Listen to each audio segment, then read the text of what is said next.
Share market bye नियन में आपका स्वागत है दोस्तों। आज हम लोग एक शेयर्स के बारे में जानकारी प्राप्त करने जा रहे हैं, जिसका जो नाम है वो आपका कहता है कि Tata Teleservices Maharashtra LTD की बात किया जाएगा, जिसका शॉर्टकट में नाम है टीटीएमएल के नाम से जाना जाता है। तो आज के डेज में करीब करीब कहता है कि 15% के आसपास में इसमें तेज़ी देखने को मिली है। मार्केट अभी के तुरंत ही ओपन हुआ, लेकिन 15% आपका बहुत ही तेज़ी देखने को मिली है। तो हमारे इस चैनल को सब्सक्राइब करें।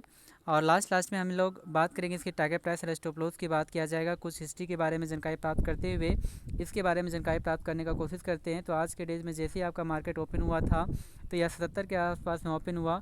उसके बाद तुरंत यहाँ पे अपसाइड आपको देखने को मिली। उसके बाद कुछ टाइम तक सपाट बनाए रखा, फिर तेज़ी हुआ, उसके बाद करेक्शन हुआ, उसके बाद पुनः आपका तेज़ी देखने को मिली है।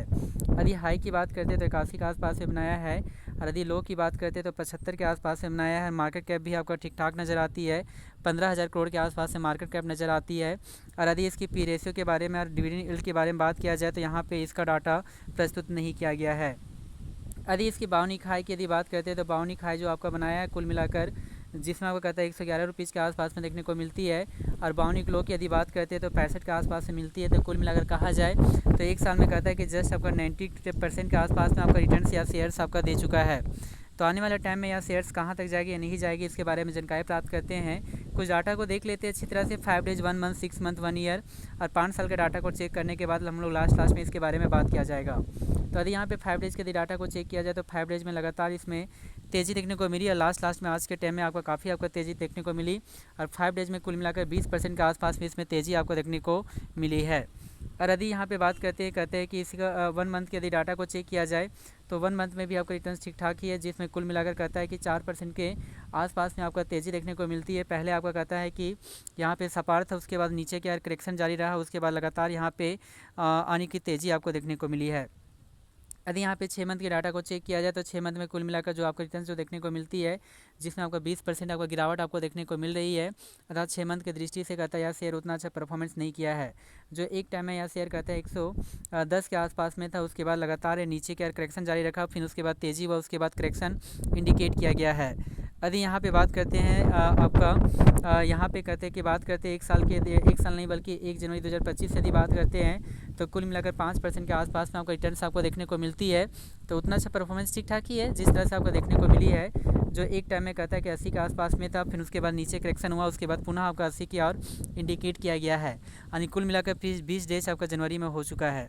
यदि कुल मिलाकर कहता है एक साल के यदि डाटा को चेक किया जाए तो एक साल का आपका परफॉर्मेंस उतना अच्छा रहा नहीं, जिसमें कुल मिलाकर कहता है कि 8% का आपका करेक्शन आपको देखने को मिली है। जो एक टाइम में 100 के आसपास में था, पुनः यहाँ से नीचे करेक्शन हुआ, उसके बाद तेज़ी हुआ और उसके बाद लगातार आपका नीचे के करेक्शन आपका जारी रहा। तो एक साल का भी परफॉर्मेंस काफ़ी बैडली है, उतना अच्छा इंडिकेट नहीं कर रहा है। यदि यहाँ पे बात करते हैं 5 साल के डाटा को चेक करने के बाद तो 5 सालों में आपका परफॉर्मेंस तो बहुत ही ज़बरदस्त है। ऐसे मल्टी शेयर्स आपको कहा जाता है कि 5 सालों में आपका जो रिटर्न्स जो देखने को मिलती है 3100% के आसपास में था। तो 1 लाख का वैल्यू 32 लाख के आसपास में जा पहुँचा है। इसको कुछ ग्राफ के माध्यम से समझने का भी कोशिश करते हैं।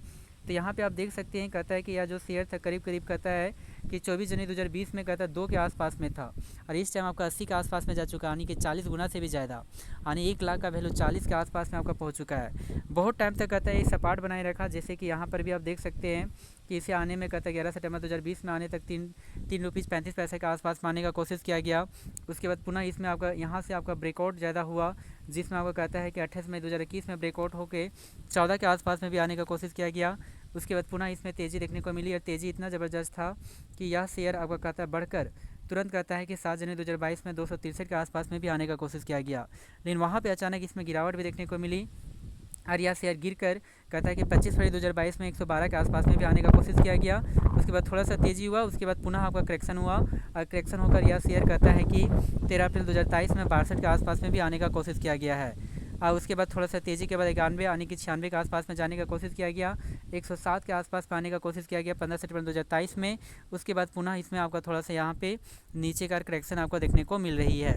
तो यदि हमारा टारगेट प्राइस और स्टॉप लॉस की बात किया जाए तो हमारा जो टारगेट जो प्राइस आपका बनकर आती है इस जोन में आपका बनकर आ सकती है 100 रुपीज़ के आसपास में। यहाँ पे देख सकते हैं कि यहाँ पे 100 रुपीज़ के आसपास में हमारा टारगेट प्राइस आपका बनकर आ सकती है। और यदि यहाँ पे स्टॉप लॉस की यदि बात किया जाए तो हमारा जो स्टॉप लॉस जो आपका बनकर आ सकती है इस प्राइस पे आपका बनकर आ सकती है 66 के आसपास में नज़र आती है, जिसमें 65 के आसपास में देखने को मिल रही है। तो हमारा जो स्टॉप लॉस जो आपका प्राइस है वो 65 के आसपास में बनकर आ सकती है।